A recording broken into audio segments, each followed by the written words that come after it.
Olá, irmãos, sejam bem-vindos mais uma vez ao canal Missionários. Eu me chamo Emanuel, que Deus abençoe a todos. E mais uma vez iremos começar mais um estudo.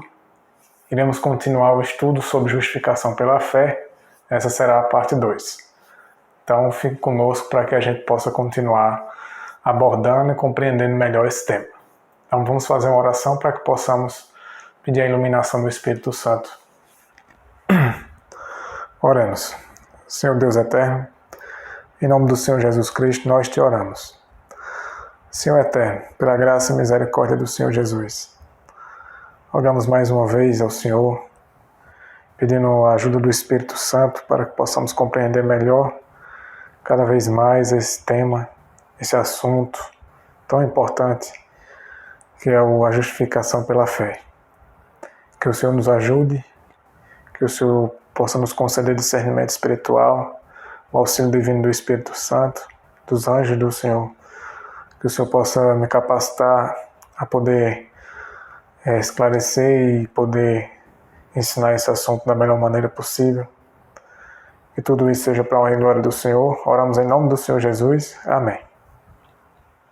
Então, meus irmãos, podemos compreender como o pecado degradou o homem, como o homem foi distanciado de Deus através do pecado, como Satanás se aproveitou do pecado e da fraqueza humana para levar o homem cada vez a maiores trevas e cada vez mais fundo no pecado e na degradação, fazendo com que chegasse a um ponto que o homem não tivesse mais capacidade, então, de poder se voltar para Deus.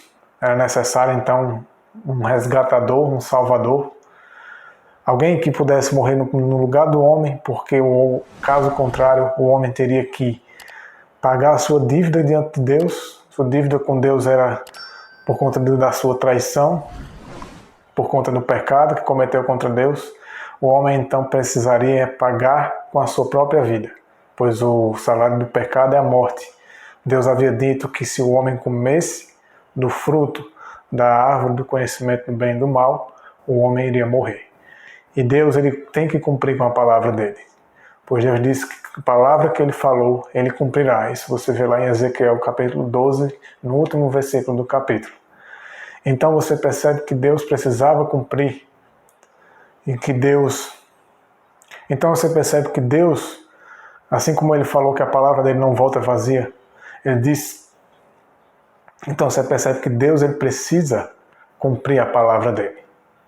E a palavra de Deus requeria que a sentença do homem depois do pecado era a morte. Mas Cristo veio e morreu no lugar do homem para dar uma chance ao homem, à humanidade, para que então pudéssemos retornar a ter comunhão e uma ligação viva com Deus. E então Jesus Cristo paga a dívida do homem e além de pagar a sua dívida, ele deposita um valor na sua conta. Esse valor se chama a justiça dele. A obediência dele no lugar da obediência do homem, fazendo com que o homem então fosse visto por Deus não mais pela sua vida de pecado, mas pela justiça de Cristo. Só que Cristo não encobriu o homem com sua justiça para que o homem continuasse no pecado, para que o homem continuasse sem arrependimento. É tanto que a gente viu que o homem tem que ser levado ao arrependimento.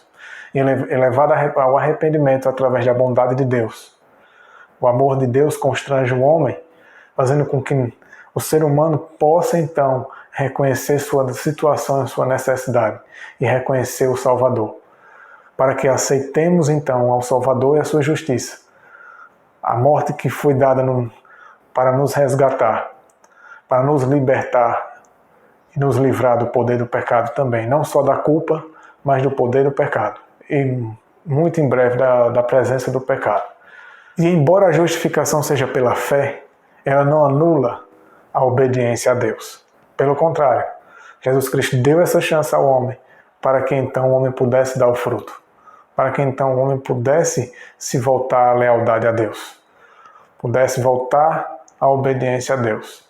E essa foi a chance que Deus fez por bem, por amor ao homem, pois ele amou o mundo de tal maneira que deu o Filho por todos nós, para que pudéssemos ter a chance novamente de voltar aos trilhos. Foi dessa forma que Deus viu que seria a única maneira para o homem que saiu dos trilhos voltar novamente para o trilho. Então veja, vamos ler várias passagens bíblicas nessa parte 2 para que possamos compreender melhor ainda esse tema. Leamos Isaías 64, dos versículos 5 a 7 e vejamos o que podemos extrair dessa passagem bíblica para nos ajudar a compreender melhor a questão da justificação pela fé. Veja, diz o seguinte, no versículo 5 diz: Saís ao encontro daquele que com alegria pratica a justiça. Aqui está dizendo que Deus saiu ao encontro daquele que com alegria pratica a justiça. Daqueles que se lembram de ti nos teus caminhos. Porém, continua o verso, eis que tiraste, por que pecamos? Por muito tempo temos pecado e havemos de ser salvos? Veja o questionamento do profeta aqui. Aqui em Isaías, você pode perceber que, assim como na parábola que vimos no estudo anterior, em que Jesus Cristo fala daquela parábola do dono da vinha, em que ele é representado como o vinhateiro, aquele que toma conta da vinha, e o dono da vinha ele foi procurar fruto numa figueira que ele tinha plantado naquela vinha. E é exatamente isso que é exemplificado aqui em Isaías 64, que Deus foi em busca daqueles que praticassem a justiça. Se Deus foi em busca dos que praticam a justiça, certamente Deus não perderia o tempo se isso fosse impossível, se isso nunca fosse acontecer. Deus não perderia tempo em dizer que iria em busca daqueles que praticam a justiça.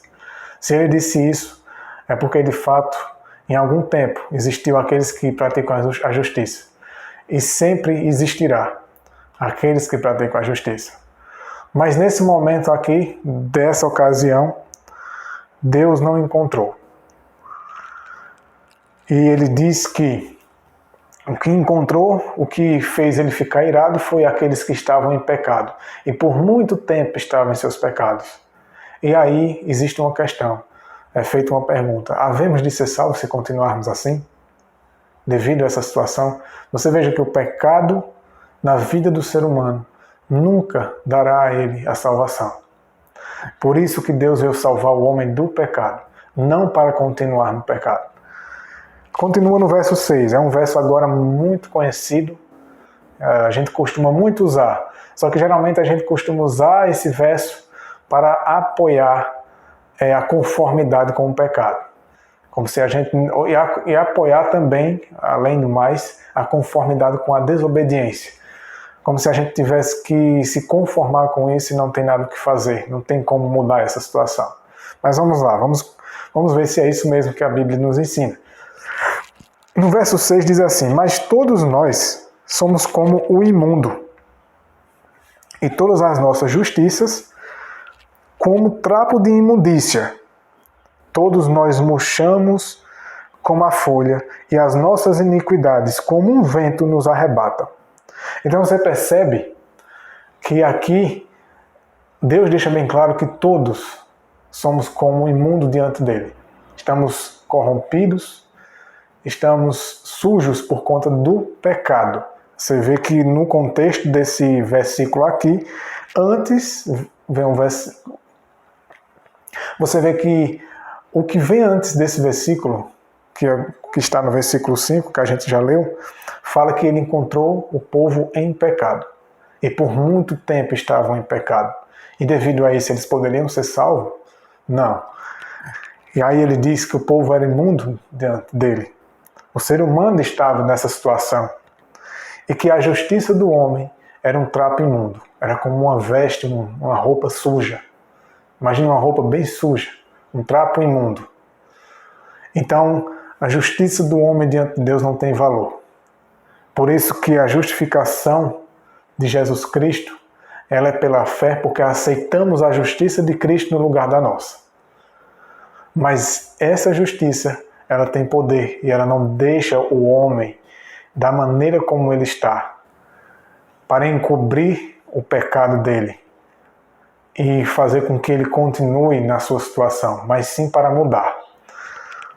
E aqui diz, no verso 7, já ninguém há que invoque o teu nome, que se desperte e te detenha, porque esconde de nós o rosto e nos consomes por causa das nossas iniquidades. Então você enxerga aqui que a situação do ser humano diante de Deus é de que ninguém realmente consegue buscar Deus por si só. Embora tente, embora professe estar buscando a Deus, ter fé e ser fiel a Deus, mas as suas próprias justiças, seus próprios atos de tentar obedecer a Deus, de tentar estabelecer uma justiça humana, isso diante de Deus não tem valor. Então, entendemos aqui que a justiça do homem ela é corrupta, ela é manchada pelo pecado, ela é contaminada pelo pecado. Porque o contexto desse verso, que fala que nossas justiças são como trapos imundos, está dentro do contexto de que eles estavam em pecado, e por muito tempo estavam em pecado. E por conta do pecado do povo, eles não buscavam mais a Deus, se afastaram de Deus. Então, mais uma vez, a gente encontra essa situação, como a gente leu no início do primeiro estudo, várias passagens que nos ajudam a compreender a situação do homem diante de Deus e o quanto o homem precisa de Deus, o quanto o homem precisa ser resgatado e restaurado. Então aqui a gente percebe que se a justiça do homem ela não tem valor nenhum, então fica uma pergunta. E essa pergunta a gente vai respondendo através dos próximos versos. Então para que obedecer? Né? Por que obedecer? Se não adianta, se nossa obediência não vale nada. Se nossa obediência diante de Deus, nossa justiça, nossos atos de justiça, como está bem claro aqui, não tem valor nenhum, é um trapo imundo, é sujo, é corrupto, é corrompido e poluído pelo pecado.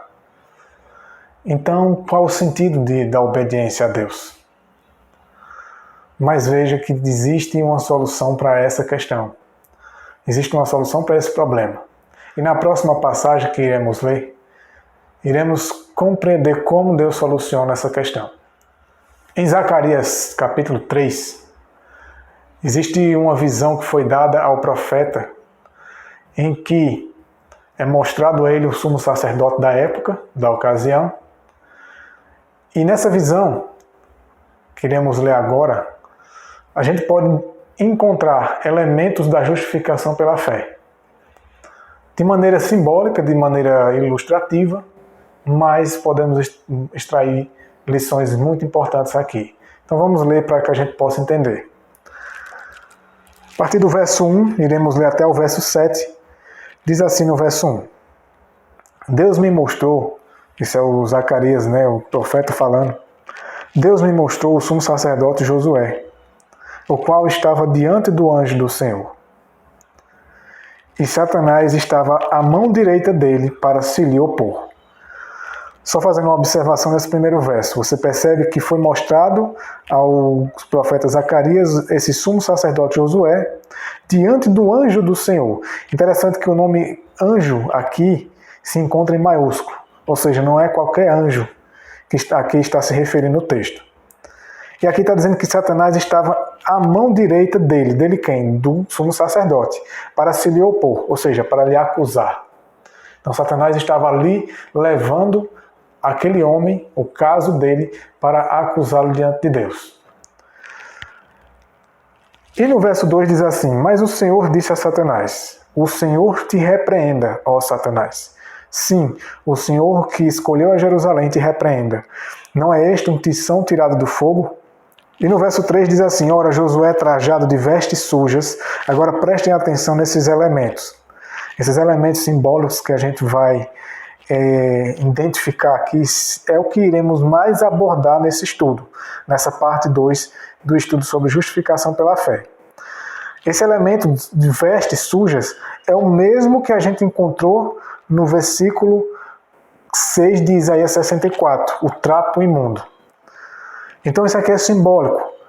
E como é simbólico, devemos entender isso aqui de acordo com o significado do símbolo. E vimos que o símbolo, lá em Isaías 64, 13, se refere ao trapo imundo. Então vamos ler o verso 3. Ora, Josué, trajado de vestes sujas, estava diante do anjo. Então você identifica aqui um elemento muito interessante. O Josué estava trajado de vestes sujas. Por que será que Deus deu esse detalhe? Porque Deus aqui, ele detalha que a roupa de Josué, a vestimenta dele estava suja. Vamos entender. No verso 4. Tomou a este a palavra e disse aos que estavam diante dele. Aqui é o anjo que começa a falar. Tirai-lhe as vestes sujas. A Josué ele disse. O anjo agora diz a Josué. Eis que tenho feito que passe de ti a tua iniquidade, e te vestirei de finos trajes. Irmãos, prestem bem atenção nos elementos que se encontram nesse versículo 4.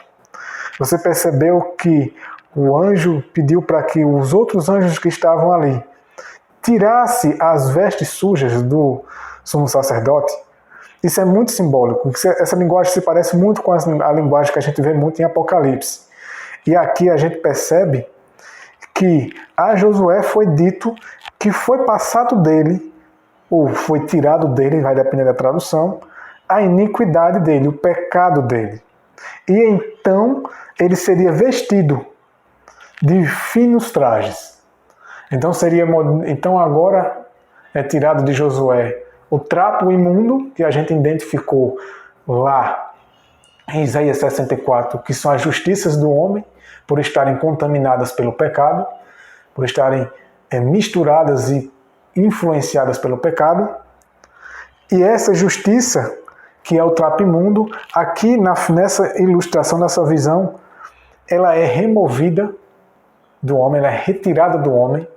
Então, aqui a gente já começa a identificar que quando Deus perdoa o homem, ele precisa tirar o pecado do homem para então poder colocar algo santo, puro e divino no homem, que é simbolizado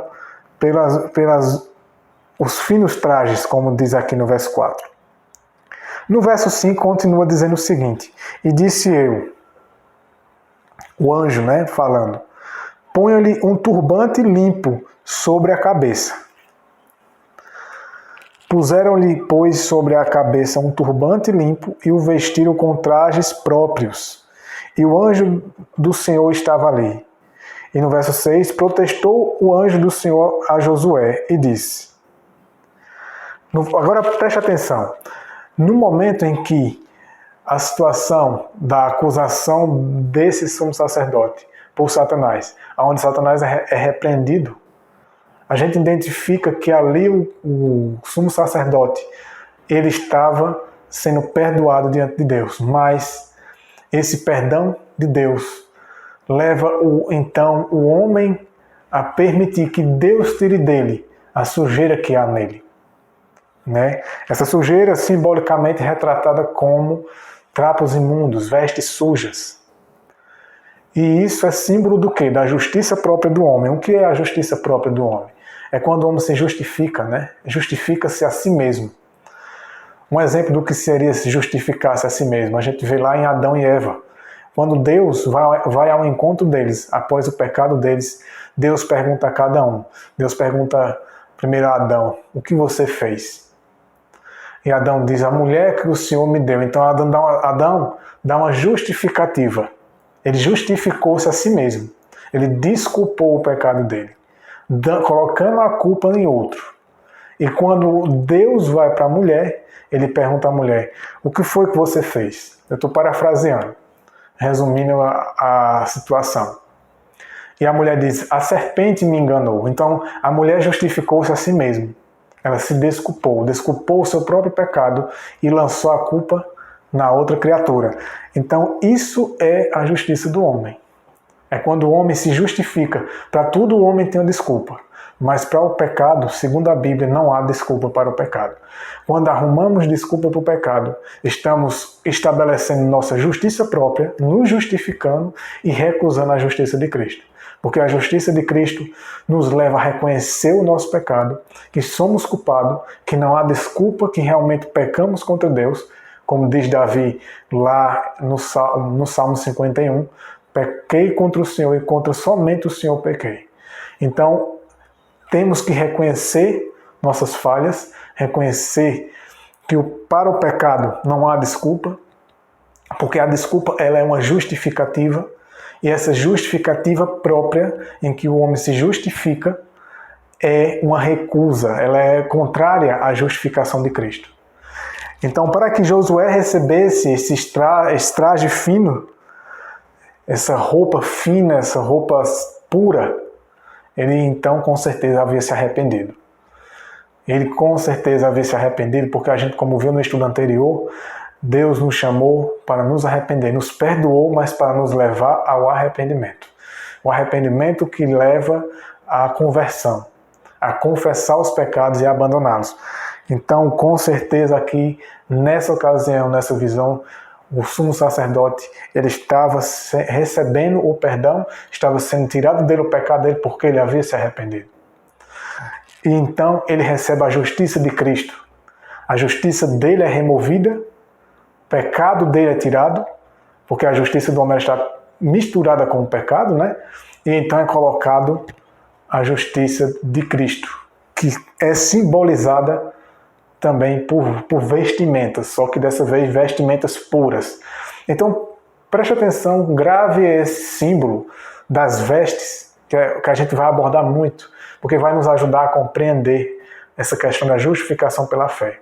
Quando somos justificados, nós aceitamos a justiça de Cristo, aceitamos a justiça dele no lugar da nossa. E recusamos a nossa própria justiça, porque ela é contaminada pelo pecado. Consequentemente, precisamos recusar os nossos pecados, negar o nosso eu, para então aceitar a justiça de Cristo. E aqui, após todo esse processo, em que o homem foi perdoado, foi removido dele o pecado, a justiça própria dele, e colocada no lugar a justiça de Cristo, que é simbolizada por uma veste fina, por trajes finos, puro, limpo. E aí, agora, o sumo sacerdote, ele recebe uma orientação. E essa orientação serve para todos nós. Porque tudo isso aqui simbolicamente representa o que acontece conosco quando somos justificados. Isso aqui é símbolo da justificação pela fé. No verso 6 disse assim: protestou a Josué e disse, isso aqui foi o anjo quem disse a Josué, assim diz o Senhor dos Exércitos, se andares, olha a condição, quando tem um se, é porque é uma condição. Então é condicional, para que ele então possa preservar a justificação que ele recebeu.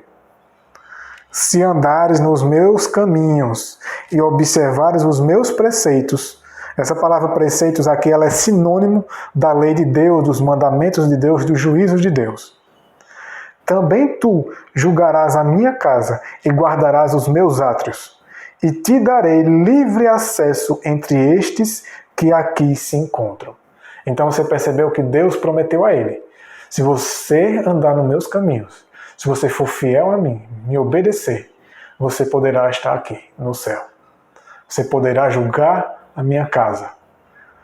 E você poderá estar entre esses que estão aqui, os anjos. Se, você percebeu que ele falou se. Você andar nos meus caminhos. Então, quando o homem é perdoado, quando o homem ele recebe, ele aceita a salvação, a justiça de Cristo, é proposto a ele, então, andar nos caminhos de Deus, andar em fidelidade a Deus. Mas, nos perguntemos, mas o homem é incapaz de fazer isso? Já vimos o resultado disso em vários textos. O homem é incapaz. Já vimos um texto anterior que a justiça do homem não vale nada, então do que adianta? Porém, meus irmãos, agora tem uma diferença. Há uma grande diferença agora. O homem recebeu a justiça de Cristo. Vamos entender, porque se foi tirado dele o trapo imundo, que era o trapo imundo? A justiça própria do homem, o pecado do homem. e foi colocado uma vestimenta fina, limpa e pura, então essa vestimenta só pode ser a justiça de Deus. E o que é a justiça de Deus? Então o que é que o homem recebeu agora? Tudo isso aqui a gente deve entender de maneira espiritual. A Bíblia diz que a sabedoria de Deus é loucura para o homem. Então, para que a gente entenda a sabedoria de Deus, precisamos da ajuda do Espírito Santo. Porque a Bíblia também fala que as coisas espirituais se discernem espiritualmente. Então vamos compreender agora, através dos próximos textos, o que é essa vestimenta, o que é essa justiça e o que ela deve causar na vida do homem. Qual é o propósito disso? Então vamos ler Jeremias 23. A gente compreendeu que a justiça de Deus substituiu a justiça própria do homem. Isso quando o homem aceita o Senhor Jesus Cristo como seu Salvador, quando o homem reconhece sua situação e quando o ser humano ele se arrepende então e pede perdão a Deus porque reconheceu seu pecado, reconheceu que seu pecado sacrificou, né, fez o Filho de Deus sofrer, trouxe a morte de um inocente. E por amor a Deus, por gratidão, por tudo que Deus fez, por tudo que Deus é para nós, o homem em arrependimento, ele quando confessa, arrependido e está disposto a se converter e abandonar seus pecados, ele recebe a justiça de Deus. Que na ilustração que vimos da visão de Zacarias 3, ela substitui o trapo imundo, a roupa suja. É uma roupa limpa que é dada ao homem, uma roupa pura e celestial. E essa roupa ela tem um propósito. E ela não é algo assim de faz de conta. Na verdade, de fato, pela fé, nós quando aceitamos a justiça de Cristo, estamos aceitando algo poderoso em nossas vidas. E vamos entender melhor o que é essa justiça, né? Como a Bíblia trata a justiça de Deus. Em Jeremias 23 diz assim, versículo 5. Eis que vem dias, diz o Senhor, em que levantarei a Davi um renovo justo, e sendo rei, reinará e agirá sabiamente, e praticará o juízo e a justiça na terra. Aqui Jeremias está profetizando a vinda do Messias, está falando aqui de Jesus Cristo. Então, essa passagem bíblica aqui que estamos lendo se trata de Jesus Cristo. É uma profecia messiânica. No verso 6 diz assim, nos seus dias Judá será salvo, e Israel habitará seguro. E este será o seu nome, com o qual Deus o chamará, o Senhor, justiça nossa. Então quem é o Senhor, justiça nossa? É Jesus Cristo. Então ele é chamado de justiça nossa. Então, irmãos, de acordo com o que lemos em Zacarias 3, a visão que foi dada ao profeta sobre a situação da justificação ali da ocasião daquele sumo sacerdote, a gente entende que o sumo sacerdote ele renunciou à sua justiça própria em arrependimento e ele aceita a justiça de Cristo. Porque, embora na visão não dê esses detalhes, mas Deus não pode fazer isso sem um consentimento, sem a aceitação do homem. Deus precisa que o homem aceite, que o homem saiba o que realmente é melhor para ele e que o homem peça a Deus em arrependimento que Deus o perdoe e o torne capaz de viver a vontade dele. E então, ali o sumo sacerdote recebeu a justiça de Deus. Se o trapo imundo que foi tirado dele, a veste suja, em Isaías 64 é considerado símbolo da justiça própria do homem, do pecado do homem, por extensão, e a gente também vê isso lá na própria visão de Josué, aliás, da visão de Zacarias, que diz que foi passado dele, foi tirado dele o pecado dele, a iniquidade dele. Então, o que ele recebe só pode ser o inverso, o contrário, o oposto daquilo que foi tirado dele. Se foi tirado dele a justiça própria, ele recebe agora a justiça de Deus. Se foi tirado dele um trapo imundo, a roupa suja, que é representada pela justiça própria, o pecado, então ele recebe a justiça de Deus, ele recebe santidade. E essa justiça, acabamos de ler agora em Jeremias 23, é Jesus Cristo. Quando o homem, ele em arrependimento e confissão, disposto a abandonar e a se converter de seus pecados. Ele ora a Deus e ele reconhece que Jesus Cristo é o único que pode salvá-lo. Ele recebe Jesus Cristo em sua vida. Mas isso não é uma coisa filosófica, algo que fica apenas na imaginação ou no sentimento. A gente não sente, não é no intuito de sentir algo, uma emoção, algo, mas na verdade está recebendo a Cristo em si, porque Cristo é a nossa justiça. Mas essa justiça ela tem um propósito. Receber a Cristo, se unir a Cristo, tem um propósito.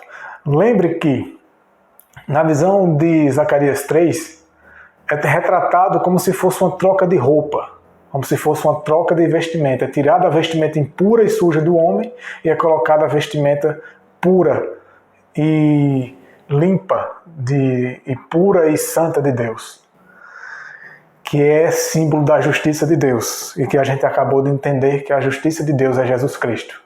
Então Jesus Cristo passa a fazer parte da vida do indivíduo. Mas em Gálatas 3, versículos 27, Gálatas 3, 27 diz o seguinte: porque todos vocês que foram batizados em Cristo, de Cristo se revestiram. Você sabe o que significa se revestir? Se você procurar essa palavra no dicionário, você vai ver que o significado, dentre vários significados, mas o principal significado da palavra revestir é vestir-se novamente. É no sentido de que você tirou uma roupa para colocar outra. Então você percebe que Paulo aqui está abordando esse tema que a gente está tratando. Você percebe a conexão de um verso com o outro? É como um quebra-cabeça, né? Uma coisa vai ajudando a compreender a outra. Então fomos revestidos de Cristo. Igual naquela visão que foi dada a Zacarias. Josué, o sumo sacerdote, ele estava sendo revestido de Cristo. Estava recebendo a justiça de Deus, que é Cristo. E foi tirado dele o pecado dele para ser colocado no lugar a justiça de Deus, que é Cristo. Em Romanos 13, 14, diz o seguinte: mas revistam-se do Senhor Jesus Cristo e não façam nada que venha a satisfazer os desejos da carne. Olha que interessante. Você vê que Deus ele não faz nada sem propósito. Existe um propósito, existe um objetivo, uma finalidade. Quando Deus perdoa o homem, quando ele apaga os pecados do homem, quando ele tira o pecado do homem, é para que o homem agora não satisfaça mais os desejos da carne. Para que o homem agora não viva mais uma vida de pecado. Porque ele recebeu a Jesus Cristo, ele se revestiu de Jesus Cristo. Isso é simbólico. É como se estivéssemos nos vestindo de Cristo. Agora Deus não enxerga mais a nós, ele enxerga a Jesus Cristo em nós. Mas lembre-se, Cristo não é cúmplice e ministro do pecado. Ele não nos revestiu para encobrir os nossos pecados, para que continuássemos no pecado, enquanto Deus, quando olhasse para nós, enxergasse Ele e Ele deixasse a gente. É como se colocasse a sujeira debaixo do tapete. E a gente fizesse de Cristo esse tapete dessa ilustração. Mas não é isso. Aqui a gente já viu uma informação interessante que Paulo disse, que ao se revestir de Jesus Cristo, não façam nada que venha a satisfazer o desejo da carne. Porque vocês receberam a Cristo em si. E quando se recebe a Cristo, algo diferente acontece.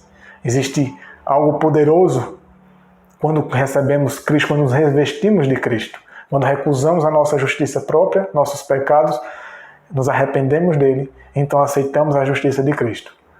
Vamos ver mais um pouco sobre esse assunto, sobre esse tema, de maneira mais detalhada. Vamos ver mais detalhes sobre isso. Quais são os resultados, qual é o propósito de Deus em justificar o homem.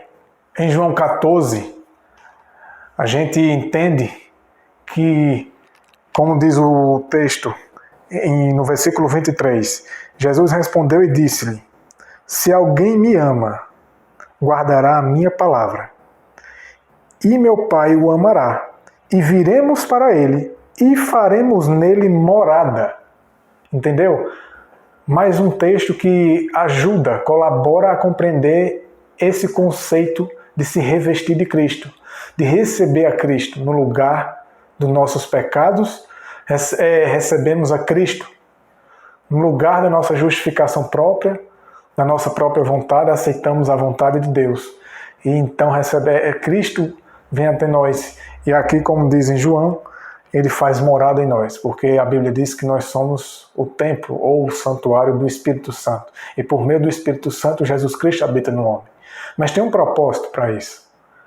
Tem um propósito para que Jesus Cristo habite no homem. Não é sem motivo. E quando Jesus Cristo habita no homem, qual é o efeito que causa no homem? Ou qual deve ser o efeito? O que Deus espera com isso? Vamos ver pela Bíblia. Em Lucas 9:23, antes que a gente possa compreender qual é o efeito de receber a Cristo em nossas vidas, de aceitá-lo, né, por termos negado a nossa própria justiça, porque para isso é necessário, é tanto que a gente vai ler aqui em Lucas 9:23 para reforçar essa ideia, para que não fique apenas na opinião, né, como se fosse uma ideia minha, mas veja o que diz a Bíblia. Jesus dizia a todos: se alguém quiser acompanhar-me, negue-se a si mesmo, tome diariamente a sua cruz e siga-me. Você percebe que é necessário o homem negar-se a si mesmo, para que então receba Cristo, para que aceite a Cristo em si, porque Cristo ele não vem até nós. Nós não recebemos Cristo em nossa vida, nós não nos revestimos de Cristo com propósito nenhum, apenas para que sejamos protegidos e para que possamos praticar a nossa vida de pecado, continuar nos nossos mesmos erros, na vida anterior, sendo encobertos, como se revestir de Cristo fosse um modo da gente encobrir os nossos pecados, os nossos erros, e continuar vivendo nesses erros, enquanto que Deus, quando olha para nós, não enxerga os nossos pecados, não enxerga a nossa vida de erros, mas enxerga a Cristo. Mas, já que enxerga a Cristo, não me enxerga, então eu irei continuar no pecado. Não é assim que as coisas funcionam, porque Deus disse que para que isso aconteça, temos que negar a si mesmo. E negar a si mesmo significa negar a própria vontade e aceitar a vontade de Deus no lugar da própria. E diz que diariamente isso tem que ser feito, tomando a cruz. A cruz para Cristo foi um sacrifício, e muito grande. Então nós também temos um sacrifício a se fazer. Ele nos deu uma segunda chance para sacrificar o eu, porque aqui diz: negue-se a si mesmo, nega o seu eu. Eu quero isso, eu aquilo, eu acho que é assim, eu quero que seja assim, eu penso assim, eu isso, eu aquilo. Então é isso que temos que negar, para que então possamos seguir a Cristo e recebê-lo em nós. E aí, quando isso acontece, que acontece aquela situação como aconteceu na visão de Zacarias, o homem então recebe a Cristo, e Cristo, habitando no homem, tem essa consequência. Gálatas 2:20 diz assim: já estou crucificado com Cristo, e vivo não mais eu. Veja que não é mais o eu dele quem vive, mas Cristo vive em mim. E a vida que agora vivo na carne, vivo-a pela fé do Filho de Deus, o qual me amou e se entregou a si mesmo por mim. Então você veja que coisa extraordinária. Aqui Paulo chegou a uma experiência de vida, que não era mais o eu dele quem comandava a vida dele, mas era Cristo. Agora pense, se ele disse que não era mais o eu quem vivia, mas Cristo que vivia nele, será que ele vivia então em desobediência a Deus? Será que Cristo levaria influência? Porque receber a Cristo é receber sua influência, é receber o seu poder, a sua justiça, o seu amor, é receber sua pureza, sua santidade e todos os elementos que fazem parte do caráter e dos atributos divinos de Jesus Cristo. E quando se recebe Jesus Cristo, aqui diz que não é mais o homem quem vive, o eu do homem, mas Cristo que vive. Então Cristo é quem age no homem. E vamos ver isso melhor com os próximos versículos. Em Hebreus 3:14, falando em outras palavras, diz o seguinte: porque nos tornamos participantes de Cristo, se retivermos firmemente o princípio da nossa confiança até o fim. Se retivermos, se nos firmarmos e permanecermos na fé em Cristo, na fé, na vontade de Deus. daquilo que a gente aprendeu na palavra dele, então nos tornamos participantes de Cristo. Esse seria um outro termo que a gente pode fazer um paralelo com se revestir de Cristo, com ter Cristo em nós. E aqui, ser participante de Cristo também tem uma outra terminologia, tem uma outra passagem bíblica que complementa essa informação, que dá mais clareza a essa informação, que é lá em 2 Pedro, capítulo 1, versículo 3 e 4. Diz assim: conforme o seu divino poder, deu-nos todas as coisas que dizem respeito à vida e à piedade, pelo conhecimento daquele que nos chamou para glória e virtude. Então Deus nos deu tudo o que é necessário. A grande questão é o que faremos com isso tudo. E no verso 4 diz assim: pelas quais, através dessas coisas, de tudo que Deus tem nos dado, todos os recursos e benefícios possíveis e necessários e suficientes para o resgate do homem, para a restauração do homem, diz: por essas coisas nos são concedidas grandíssimas e preciosas promessas, para que através destas possais ser participantes da natureza divina, havendo escapado da corrupção que há no mundo, através da concupiscência. Então, quando o homem decide não mais fazer parte da corrupção do mundo, ele então, aceitando Jesus Cristo, ele se torna participante da natureza divina. Ele recebe uma nova natureza. Essa nova natureza é o mesmo que ser participante de Jesus Cristo. Ele recebe a Cristo. E então, o homem agora, com essa nova natureza, o homem agora tem a escolha em viver pelo Espírito, viver por Cristo, Cristo viver nele, Cristo é fazer as obras dele em nós, ou então a carne ser quem comanda a nossa vida. Em 2 Coríntios 5, vemos um pouco mais, alguns detalhes a mais sobre essas informações, para nos ajudar a compreender a riqueza dos benefícios e de todos os recursos que Deus nos proveu, nos concedeu, ao nos tornar participantes da natureza divina, ao nos tornar participantes de Cristo, ao nos revestirmos de Cristo, quando permitimos que Ele remova de nós a nossa velha natureza, o nosso velho homem, nossos velhos conceitos, ideias, nossos velhos gostos. Então recebemos a Cristo para ter tudo novo. E Paulo diz aqui em 2 Coríntios capítulo 5, versículos 17 e 18. Assim que se alguém está em Cristo, nova criatura é. Veja bem, irmãos, isso é muito importante. Se de fato estamos em Cristo, somos nova criatura, literalmente e na prática, porque isso é uma transformação causada por Deus, não da capacidade humana, mas porque o homem aceitou a Cristo, a sua justiça, aceitou que a vida dele seja vivida em nós e não a nossa mais. Então é uma nova criatura. É como uma borboleta. Uma borboleta, ela, antes de ser aquela bela criatura que você vê, principalmente algumas que são belíssimas, você lembre-se que ela era uma largata. E a largata, ela não é uma criatura, na maioria pelo menos, que se admire muito. Geralmente a gente não quer nem mexer com a largata, nem tocar. Mas uma borboleta a gente até deixa ela pousar na nossa mão. De tão bela que é, a gente admira ela. Raramente se faz isso com uma lagarta. Mas houve uma transformação ali. Ela passou de uma lagarta para uma borboleta. E assim é a justificação pela fé. É quando o homem ele nega a sua antiga vida, seus antigos costumes, pensamentos, sentimentos, maus hábitos, maus traços de caráter e aceita todos os atributos de Deus, que vem com Jesus Cristo, que passa a habitar em nós, por meio do Espírito Santo. E passamos a ter essa natureza divina para nos ajudar a não mais viver pela carne, mas pelo Espírito. E nos tornamos uma nova criatura. E como ainda continua no verso 17, diz assim, após o ponto e vírgula: as coisas velhas já passaram, e eis que tudo se fez novo. E no verso 18, e tudo isto provém de Deus. Isso não é do homem. Isso não é natural. O homem não consegue por si só.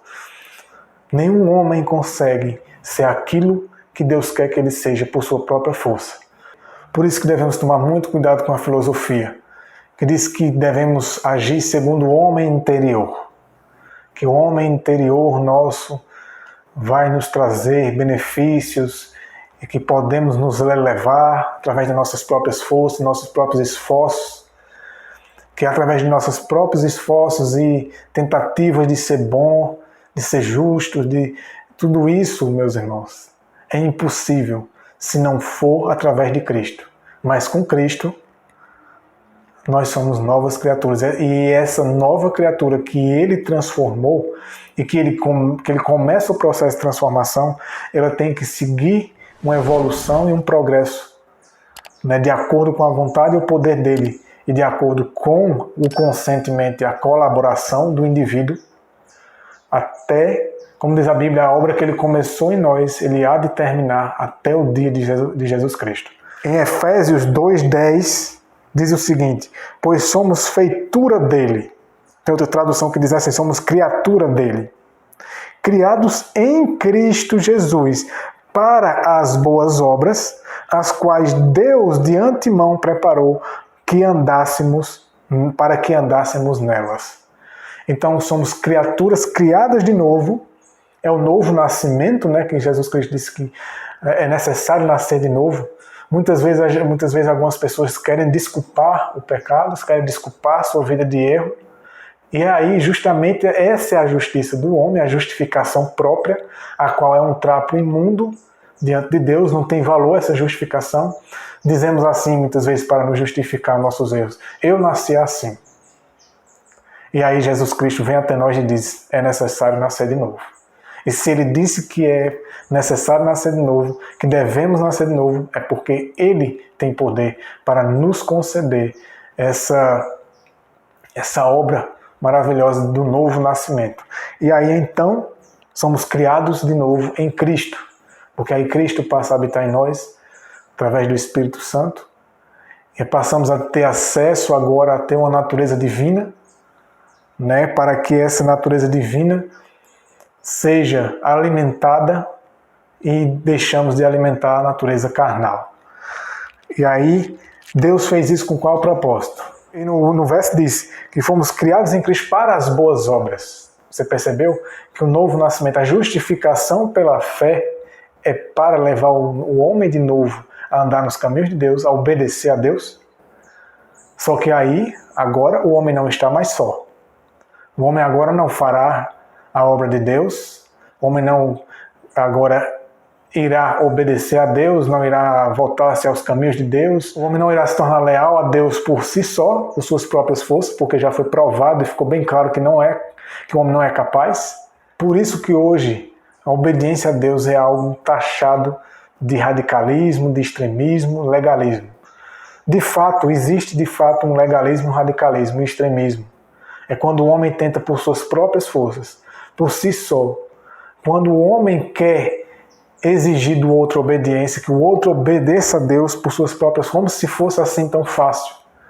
Mas na verdade, a obediência, ela vem de Deus. Nós recebemos a Cristo para que então Ele faça as obras dele em nós. E então passamos a ter a possibilidade da obediência novamente, mas com a ajuda de Cristo em nós. E aí o homem vai voltar-se a andar nas obras que Deus preparou. Então a obediência não é fazer aquilo que a gente acha que tem que ser feito de certo, mas aquilo que está escrito. Porque exige fé. Porque quando fazemos as coisas do nosso jeito, não exige fé. Fazemos do nosso jeito e o que der, deu. Mas não é assim.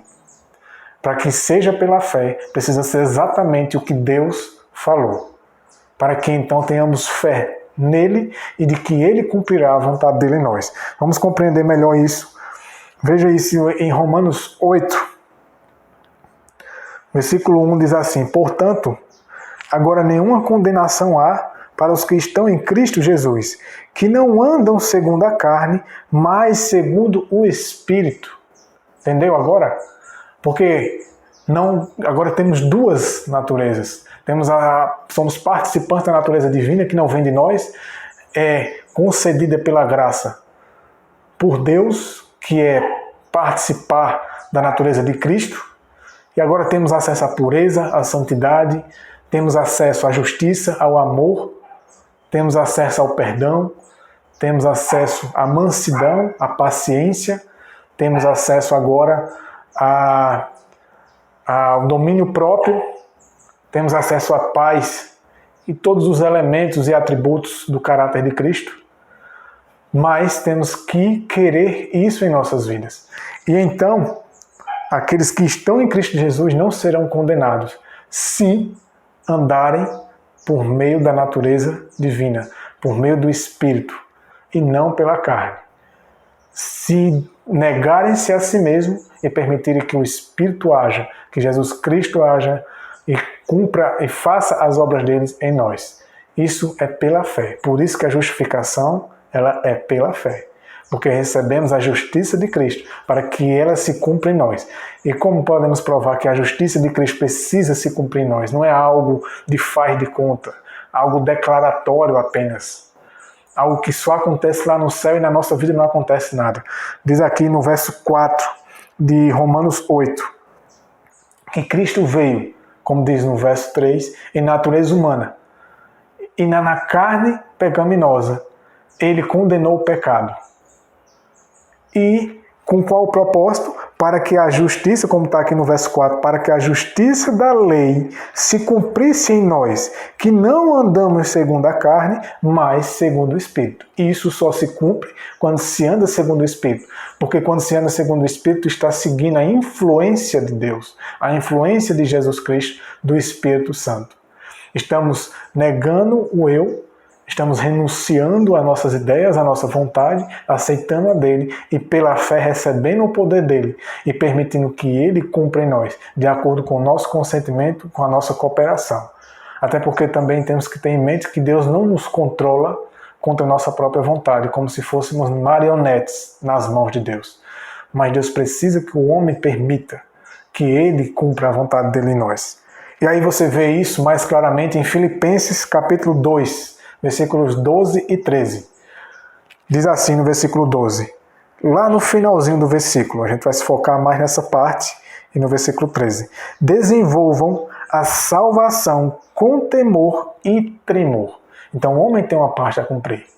Não é só Deus quem fará a obra dele em nós. O homem precisa cooperar, precisa colaborar com Deus, precisa permitir. O homem precisa desobstruir a mente e o coração das coisas erradas para que o Espírito possa agir. E é nesse sentido que devemos desenvolver a nossa salvação. Que pela fé neguemos o eu, renunciemos à nossa vontade para que a vontade de Deus seja suprema em nossas vidas e Ele cumpra a vontade dEle. Como diz aqui no verso 13. Porque Deus é quem efetua em vocês tanto o querer como o realizar, segundo a sua boa vontade. Veja que isso é sobre-humano.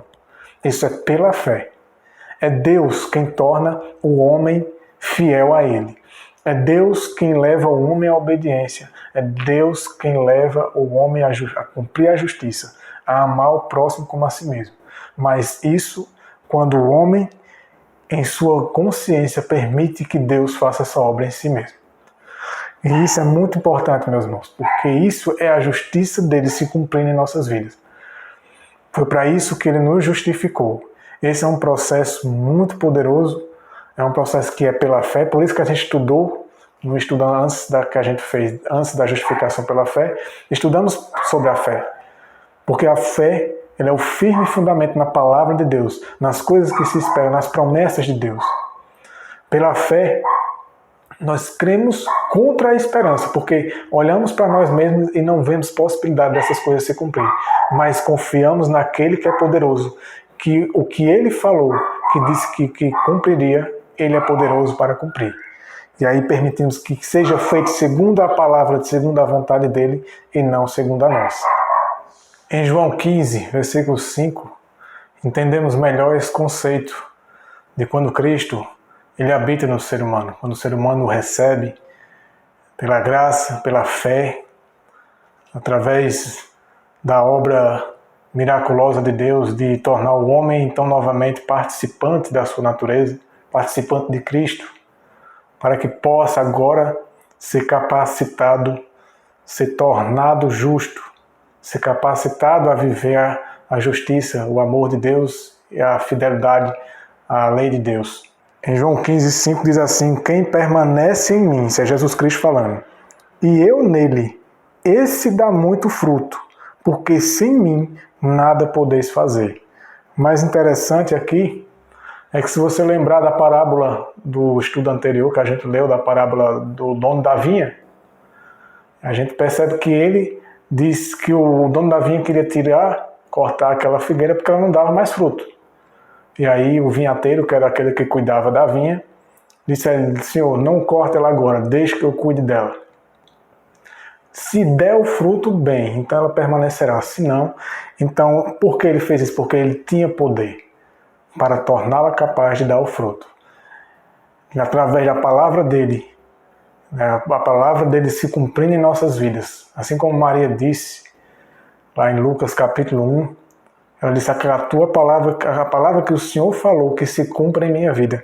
Então, assim, quando essa fé ela é exercida, e nós cooperamos, colaboramos com o agir de Deus, tomando a decisão de então permitir que Deus cumpra a vontade dele em nós, negando a nossa própria vontade, aceitando a dele e aceitando a Cristo, e Cristo então passa a reger nossa vida, a influenciar nossa vida, e então passamos a tomar as decisões de cada coisa que deve ser feita, de acordo com a influência de Deus. Quando decidimos fazer, o poder dele operará, e então o fruto será dado. Porque ele disse que sem ele nada podemos fazer. Então, o problema do homem, antes da justificação pela fé, era que o homem estava fazendo as coisas sem Deus. Pelo menos a maioria. A gente sabe que existiam alguns poucos, a gente até vai ver nos próximos estudos, alguns poucos que estavam agindo pela fé. E tinham Jesus Cristo agindo em suas vidas. Mas sempre foi a minoria. Porque ele disse que sem ele nada podemos fazer. Agora o contrário, e com ele, todas as coisas são possíveis. Por isso que é dito na Bíblia que podemos todas as coisas em Cristo que nos fortalece. Que é o oposto dessa afirmação que ele está dizendo, que sem ele nada podemos, com ele todas as coisas podemos. Não por nossas próprias forças, mas pelo poder dele.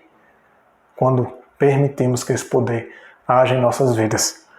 E aí sim daremos muito fruto, que é o fruto do Espírito, e esse, por sua vez, nos leva à lealdade a Deus e aos seus mandamentos. Em Efésios, capítulo 4, versículo 22 ao 24, mais outra passagem bíblica que nos ajuda a compreender esse conceito, esse tema tão maravilhoso que é da justificação pela fé, onde entendemos que recusamos a nossa justiça. A nossa justiça era um trapo imundo. Em nossa conta, temos apenas dívida diante de Deus, para com Deus. E Ele agora paga a nossa dívida e ainda por cima deposita na nossa conta, que é a justiça dele, para que então possamos agora poder ter uma nova vida. Aquela vida que foi arruinada, agora temos a chance de fazer tudo diferente. Agora tem uma coisa, quando eu dei aquele exemplo de que Cristo, além de ter pagado a nossa dívida, Ele depositou na nossa conta a justiça dele, Ele depositou para que fosse feito algo com essa justiça. E aí temos que saber o que fazer com isso. Em Efésios 4, do versículo 22 a 24, diz assim: quanto à antiga maneira de viver, vocês foram ensinados a despir-se do velho homem que se corrompe por desejos enganosos. Vocês perceberam uma palavrinha aqui? Vocês foram ensinados a despir-se. Despir-se, ou seja, tirar a roupa. Ou seja, isso é simbólico. O que está querendo dizer é que tirem o velho homem e agora se vistam de Cristo, para que vocês agora possam deixar de se corromper por desejos enganosos. É assim, então, que vocês serão capacitados a não mais viver através dos desejos da carne, E no verso 23 diz assim: a serem renovados no modo de pensar. É tudo isso que acontece. Esse é o efeito de ser revestido por Cristo. Tudo é novo. Nós estamos passando a ser transformados, mas a natureza, o velho homem luta. Porque a Bíblia diz assim que o espírito luta contra a carne contra o espírito. Então não é sem lutas que essas coisas acontecem. Claro, não estou falando aqui que tudo acontece como no passe de mágica, como no mundo da fantasia. Haverá uma grande luta. É tanto que é dito que a maior batalha já travada pelo homem é a batalha contra si mesmo, contra o eu. Mas nessa batalha devemos dar vitória a Cristo em nós. E diz assim, no verso 24. Vamos ler tudo novamente. No verso 22. Quanto à antiga maneira de viver, vocês foram ensinados a despir-se do velho homem. Então, tirem essa vida, vistam-se novamente de Cristo, né? Que se corrompe por desejos enganosos. Por isso que precisa despir-se, tirar essa roupa velha. A serem renovados no modo de pensar e a revestir-se do novo homem, criado para ser semelhante a Deus, em justiça e em santidade proveniente da verdade. Parece algo assim inimaginável, e isso é muito difícil de se aceitar, é tanto que isso não é pregado normalmente. Muito pelo contrário, muitas vezes essas mensagens elas são tratadas com desprezo, são distorcidas, quando na verdade aqui está falando que é a obra de Deus em nós. Não é o homem que por si só se torna santo. E além do mais, quando o homem recebe a Cristo, ele não vive se gabando de santidade. Quando o homem de fato vive pela fé, vive pelo amor de Deus, pela justiça que ele recebeu, ele se esconde em Cristo, como diz a própria Bíblia, estamos escondidos em Cristo. O que é esconder-se em Cristo? Ele passa, como diz a Bíblia, o que a mão direita faz, a esquerda não saiba. E o que a esquerda fizer, a mão direita não saiba. Ou seja, não vive se gabando, não vive se exaltando, se glorificando a si mesmo, falando por aí que é bom, que é santo, né? Se agindo, mesmo às vezes, muitas vezes não fala, mas age como se fosse melhor do que os outros, porque sabe que tudo de bom que possa vir a estar acontecendo em sua vida, em suas atitudes, em suas decisões, em seus pensamentos e sentimentos, vem de Deus, não de si mesmo. Por isso que o homem, então, passa a ser humilde diante de Deus, reconhecendo que a santidade que vem dele, vem de Deus. E reconhece o seu lugar como pecador. Em si mesmo o homem é pecador, mas em Cristo o homem se torna justo. E não apenas declarado justo, mas ele passa a ser justo na prática. Porque se a gente só entender isso como uma declaração, como um faz de conta, como se isso fosse, quando na verdade não é, isso é um engano. Porque o propósito de Deus é tornar o homem justo na prática, fazê-lo praticar a justiça. E a gente vai ver isso no próximo estudo. E um pouco sobre isso também, ainda nesse estudo. Por isso que é dito, revista-se do novo homem. Esse novo homem é quem? É o homem criado em Cristo Jesus, é a participação da natureza divina, é ter Cristo dentro de si, Cristo vivendo em si, não mais o eu, que é criado à semelhança de Deus.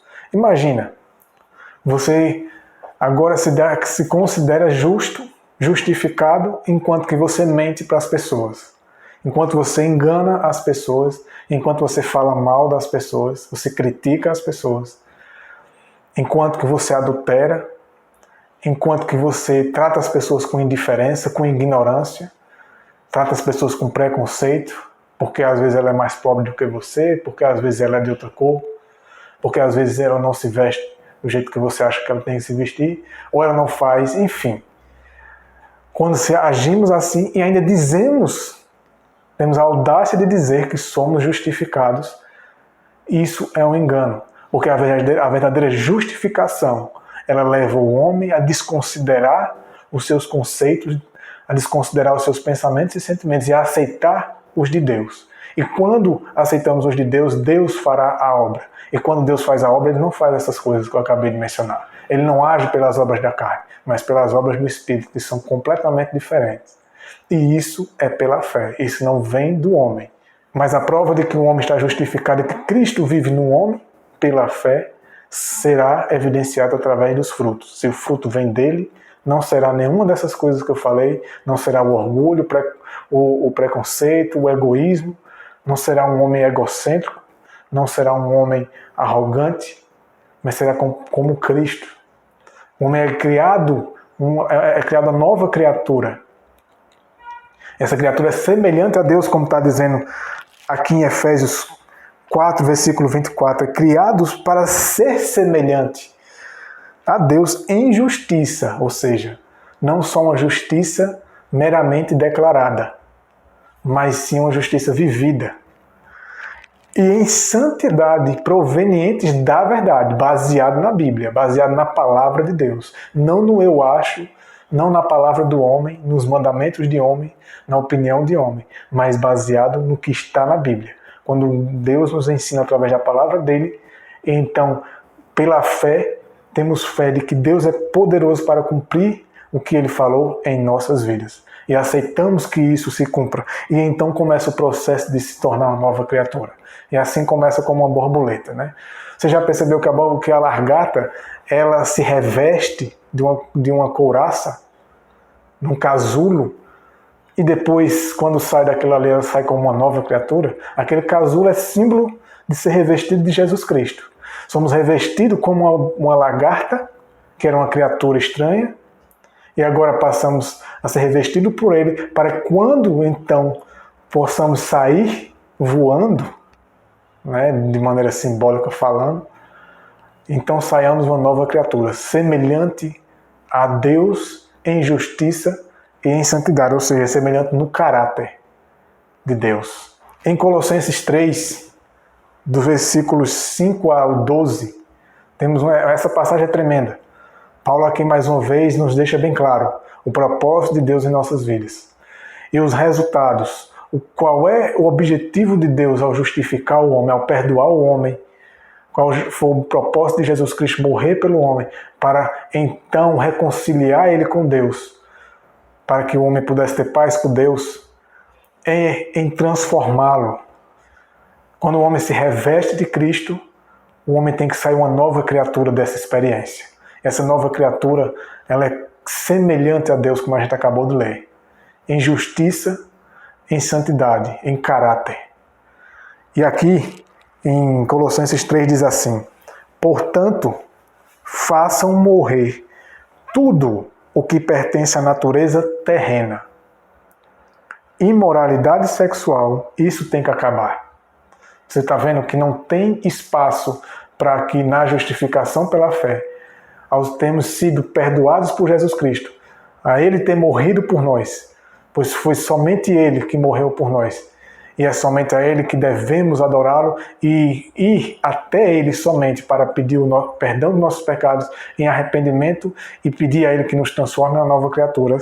Aí então agora começa o processo de fazer morrer a natureza terrena, a natureza carnal, que é influenciada pelo pecado e por Satanás, que é composta por esses elementos, esses atributos objetáveis, atributos malignos. Imoralidade sexual, isso tem que acabar.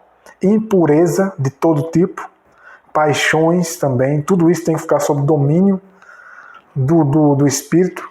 Maus desejos e a avareza, que é idolatria.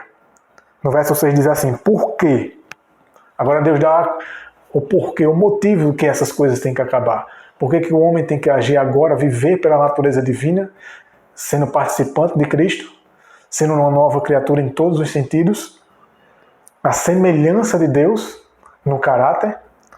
Por quê? Porque caso contrário, caso essa experiência de vida nova não se realize em nossas vidas individualmente, porque isso não vai se realizar em todas as pessoas no mundo, serão poucos que alcançarão, por isso que a Bíblia diz que o caminho é estreito e poucos entrarão, a porta é estreita e poucas entrarão naquela porta. Diz assim: por que isso precisa morrer? A natureza carnal. Por causa destas coisas é que vem a ira de Deus sobre os filhos da desobediência. A ira de Deus será a ira final. o juízo final, a sentença da destruição final. Vocês, no verso 7, vocês também andaram nessas mesmas coisas no passado. Lembra quando a gente leu vários versos que o homem era injusto, era pecador, era ímpio, o homem não conseguia fazer o bem por si mesmo, o homem não havia um justo sequer? Isso é coisa do passado. A partir do momento que o homem aceita Cristo, e Cristo habita nele, ele aceita a justiça de Cristo, que ele é justificado pela fé, essa fé que opera pelas obras, então o homem passa essas coisas aqui que a gente está vendo passa a ser coisas do passado. Agora, se ainda continua, então algo de errado está acontecendo. Significa que ainda não aceitamos a justiça de Cristo no lugar da nossa. Não fomos de fato justificados pela fé. Porque quando aceitamos a justiça de Cristo, estamos recusando a nossa. E isso é pela fé, porque por nossas próprias forças não conseguimos. Confiamos nele. E quando confiamos de que ele nos tornará uma nova criatura, nos tornará justos e nos fará praticar a justiça, ele nos considera justos antes mesmo de sermos, mas com o propósito de que sejamos de fato. E aqui diz assim: vocês também andaram nessas coisas no passado, quando viviam nelas. Ou seja, não é para mais ser assim. No verso 8 diz: agora, porém, abandonem igualmente todas essas coisas: ira, indignação, maldade de toda espécie, blasfêmia, linguagem obscena no falar, a linguagem indecente, inclusive palavrões, gírias. E no verso 9 diz: não mintam uns aos outros, paremos de nos enganar, de nos iludir, de distorcer a verdade de Deus, e sejamos firmes em falar a verdade pura, como ela é em Cristo, como ela é na Bíblia, e deixemos de ser covardes, de ficar iludindo as pessoas só para agradá-las e conseguir seguidores, conseguir um status, conseguir respeito, porque as pessoas gostam, a natureza carnal gosta de ouvir o que é próprio da carne. Gosta de ser enganada, né? Gosta de ouvir só os benefícios, só as bênçãos, mas não quer aceitar as condições para que essas bênçãos sejam uma realidade. Por isso que ele diz no verso 9, não mintam uns aos outros, uma vez que vocês se despiram, ou seja, quando de fato o indivíduo se despir da velha natureza com as suas práticas, agora está sendo mais detalhado, né, a informação. Então se despir é tirar as práticas da vida. Todas as práticas desagradam a Deus. Tudo que é de pensamento e prática faz parte da desobediência, que é a desobediência na prática. No verso 10 diz: e se revestiram da nova natureza, que se renova para pleno conhecimento, segundo a imagem daquele que o criou. Você entendeu que essa linguagem de vestir-se novamente, revestir-se e despir-se, revestir-se e despir-se, você percebeu que isso faz parte da justificação pela fé? Como a gente viu lá naquela visão de Zacarias, capítulo 3, é assim que deve acontecer em nossas vidas. Se isso não está acontecendo na prática, legitimamente, então estamos de fato cometendo um grande erro em nossas vidas. Estamos aprendendo as coisas da maneira errada. Porque a evidência de que as coisas que estamos aprendendo está certo é quando de fato há uma grande transformação. Uma transformação tão intensa, tão forte, baseada na Bíblia, não no que o homem diz, não no que a gente acha, não no que a gente quer, não na opinião humana nem na filosofia, mas na palavra de Deus. Porque ele diz que a palavra dele, que ele falou, se cumprirá, não a palavra do homem. Diz assim, no verso 11, aqui não pode haver mais grego e judeu, circuncisão e circuncisão, bárbaro, cita, escravo, livre, mas Cristo é tudo e está em todos. Então acabou isso de judeu, de católico, de evangélico, de negro, de branco, de grego, de livre, de escravo, de rico, de pobre. Não existe isso, é Cristo. O foco é Jesus. O foco é ser semelhante a Cristo, porque essa é a vontade dele, esse é o propósito dele. Porque se esse é o propósito dele, se tudo isso que a gente está lendo aqui é impossível para nós, é porque é ele quem fará isso em nós. Mas temos que cooperar, temos que colaborar com Deus e ter fé. A fé é necessária para crer que isso é possível em nossas vidas, por meio da graça e do poder dele, não por nossas próprias forças. Mas Deus fará isso naqueles que conhecerem essas verdades, compreenderem, aceitarem e confiarem que Deus fará aquilo, negando-se a si mesmo, renunciando à sua vontade, entregando a sua vontade a Deus e permitindo que essa obra se cumpra em suas vidas. E aí no verso 12 diz assim: portanto, como eleitos de Deus, santos e amados, revistam-se. Veja como é usada essa linguagem. Por isso que eu separei esses textos, porque eles fazem conexão um com o outro, usando essa figura de linguagem, da roupa, né, da vestimenta. Revistam-se de profunda compaixão, de bondade, de humildade, de mansidão e de paciência. São esses os elementos que fazem parte dessa roupa, que é Jesus Cristo em nós. Isso tudo vem com Ele. E aí iremos escolher se queremos isso ou não para a vida. Se realmente quisermos, temos que lutar com o eu. Por isso que ele diz: carreguem sua cruz diariamente. E essa cruz é sacrificar a si mesmo, a própria vontade, os próprios desejos, confiando no poder dele, pedindo a ele a graça e a ajuda dele para que isso se torne uma realidade. Porque sabemos que por nós mesmos não podemos. Mas em Cristo, todas as coisas são possíveis. Pela fé. Temos que ter fé que a palavra que ele falou, ele pode cumprir. Agora vamos ver um texto muito interessante de alguém que viveu isso na prática. E vamos provar pela Bíblia que isso é possível. Isso aqui não é uma história, não é um faz de conta. Isso foi vivido por muitos. Até os nossos dias ainda muitos podem viver isso. E sei que pela fé muitos vivem. Na verdade, quando eu falo muitos, não são a maioria. Mas tem aqueles que confiam em Deus e negam a si mesmo. Renunciam à sua própria justiça, sua própria justificação. As desculpas são renunciadas, desculpa para o erro, para o pecado, para um vício, para o mau hábito, o que seja. Para aceitar então a justiça de Deus. Jó, capítulo 29. Aqui em Jó 29 você vê isso na prática, na vida desse homem. Como isso aconteceu? Veja no verso 11.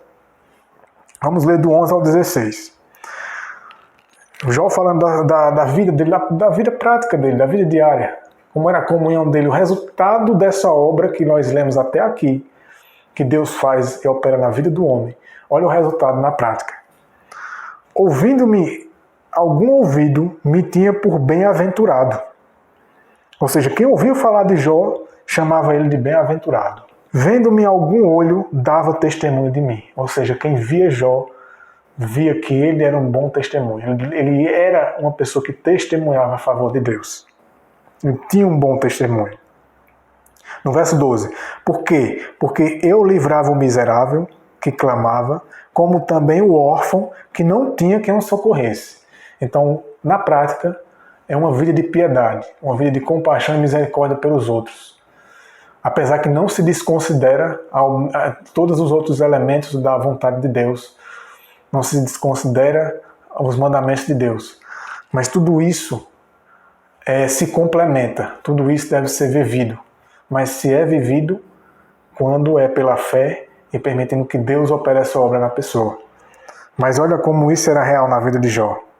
No verso 13 diz assim: a bênção do que ia perecendo vinha sobre mim, e eu fazia que rejubilasse o coração da viúva. Ele ajudava as pessoas, ele era Cristo na vida das pessoas. Agora veja o verso 14. Vestia-me da justiça. Olha que interessante, ele usa essa mesma linguagem. Vestia-se de justiça. O que é vestir-se da justiça? Como a gente aprendeu até agora, é vestir-se de Cristo, da justiça de Deus. Cristo é a justiça de Deus. Vestir-se, renovar-se, ser transformado por Cristo, é ter Cristo agindo em si. Como a gente viu até agora. Então ele diz assim: vestir-me da justiça, e ela me servia de vestimenta. Como um manto e diadema era a minha justiça. Então você vê que não se anula a justiça. A justiça, ela era praticada em todas essas coisas e em tantas outras. E hoje temos muito o costume de anular a justiça, de omitir a justiça. Falamos muitas vezes excessivamente do amor, como se o amor não tivesse nada a ver com a justiça.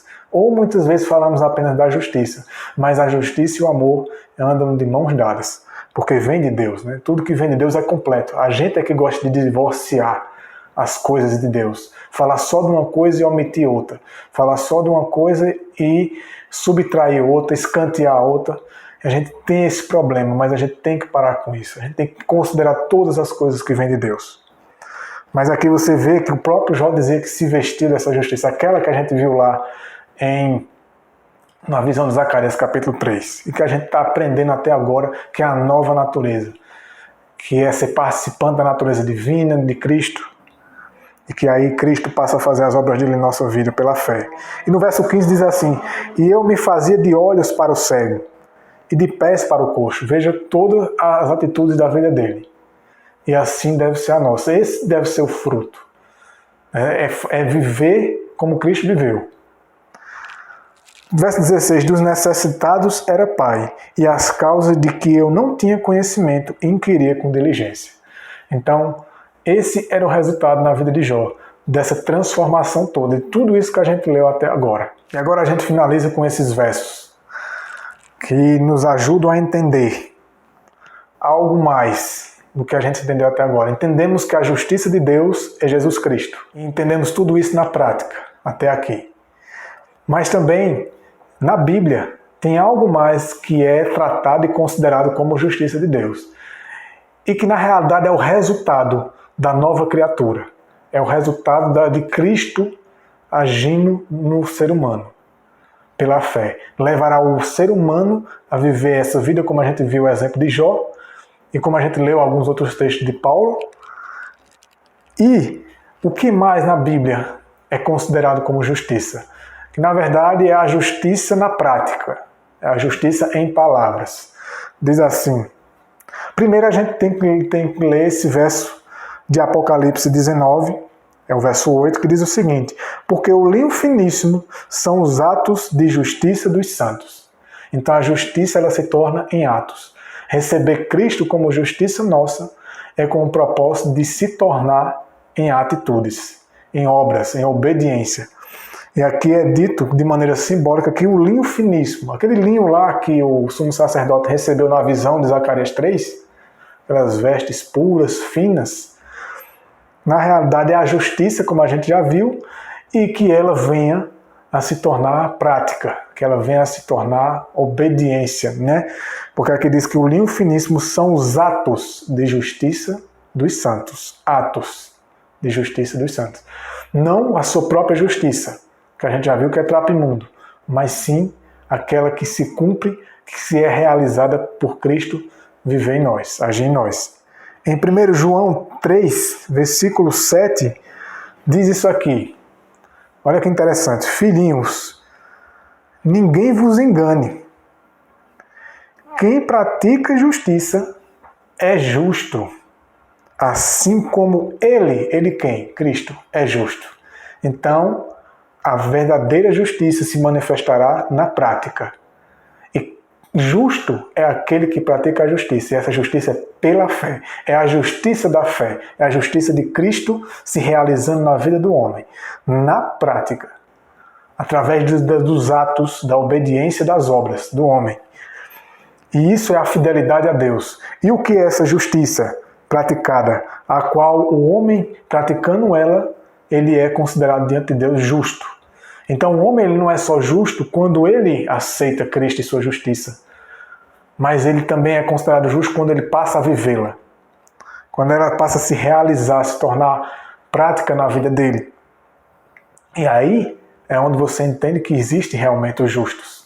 Embora Paulo tenha dito, né, naquele texto que não há um justo sequer. E tem gente que diz, se apoia naquele texto para dizer que não adianta, nunca vai existir ninguém justo nesse mundo. Mas na verdade não existirá por conta própria. Mas por Cristo agindo e vivendo no homem pela fé, ele tornará o homem justo e ele fará o homem praticar a justiça. E aqui diz que quem pratica a justiça é justo. Então só aqueles que praticam a justiça são justos diante de Deus. Assim como ele é justo. Esse assim como significa igual a ele, assim como ele é justo. E no verso, em Salmo 119, 172 diz assim: a minha língua falará a tua palavra, pois todos os teus mandamentos são justiças. Então, quem é justo é aquele que pratica os mandamentos de Deus, pela fé, por quando Cristo habita nele. A evidência, a prova, a manifestação dessa obra será a obediência aos mandamentos de Deus, porque aqui diz que quem é justo é o que pratica a justiça, e o que é a justiça na prática é os mandamentos de Deus, que são justiça. Então, meus irmãos, vemos através desse estudo que a nova criatura ela é criada para viver a justiça. Novo homem, ele foi criado, ele foi tornado participante da natureza divina, participante de Cristo. Ele recebe Cristo em si, para que Cristo viva nele. E quando Cristo vive no homem, o homem obedecerá a Deus por livre e espontânea vontade, por amor a Deus, pela fé, a obediência da fé, e por estar seguindo as influências de Cristo, né, por estar aceitando os apelos do Espírito Santo, dando ouvido à voz do Espírito Santo, negando a si mesmo, e pela fé, permitindo que Deus cumpra a vontade dele, que ele opere o querer e o realizar dele em nossas vidas. Então, que Deus abençoe a todos, que através desse estudo o Senhor Jesus Cristo possa abençoá-los, possa ajudá-los em sua caminhada cristã, que esse assunto possa se tornar cada vez mais claro, possamos estudá-los cada vez mais, e que acima de tudo possamos permitir que Deus cumpra essa vontade deles, a palavra dele em nossas vidas, possamos vivê-la pela fé, né, e fazer uma autoavaliação de si mesmo, não dos outros. Não viver cobrando os outros, não viver querendo que os outros sejam aquilo que a gente quer, mas permitindo que sejamos o que Deus quer que nós sejamos. E através do nosso exemplo, como foi na vida de Jó, se realmente tivermos essa comunhão legítima se realizando em nossas vidas, outros serão atraídos para que então possam aprender de nós a verdade da palavra de Deus e possamos encaminhá-los para Jesus Cristo. E que essas verdades possam ajudá-los cada vez mais a buscar uma vida de fidelidade a Deus. Ainda temos um outro tema, continuação desse tema da justificação pela fé, um outro estudo, que iremos abordar logo mais. E então, vocês possam, na medida do possível, estar acompanhando o restante desse estudo para aprender mais e mais e ficar cada vez mais claro, mais objetivo em nossas mentes essas verdades, para que se realizem em nossas vidas segundo a fé e o poder de Deus. Então, que Deus abençoe a todos e até o próximo estudo.